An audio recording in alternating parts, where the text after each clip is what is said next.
راشد خان څه کوي او په آخره کې په کومه لار روان دی.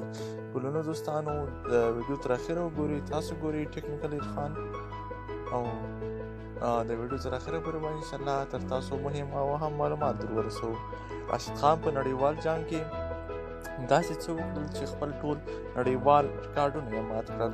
راشد خان په آخره کې په داسې بېلارویو او په داسې ناخوالو باندې اخته سو چې خپل ټول نړیوال ریکارډونه یې مات کړل.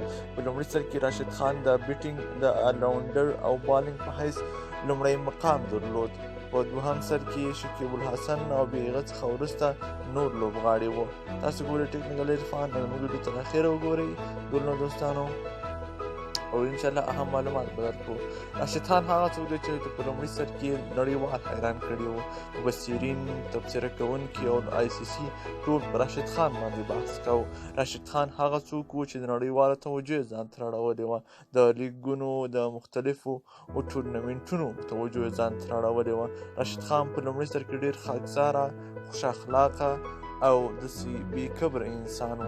راشد خان هر کله چې کله په نړیوال جام کې له نورو لوبډلو سره مخ شو او هم په آی پی ایل کې په لومړي ځل واخیستل شو، نو راشد خان هغه څه شروع کړل چې ده مخکې نه کول. راشد خان ته بیل بیل ریکویسټونه راتلل د نړیوالو مشهورو انجونو لخوا څخه. راشد خان په بېلارویو شروع وکړه او هغه عمده هغې دغه لامل یې دغه و چې په پیله یې په نړیوال جام کې راووتله. راشد خان په نړیوال جام کې په 9 میچونو کې یوازې 8 ویکټې واخیستلې. زموږ چینل سره سبسکرایب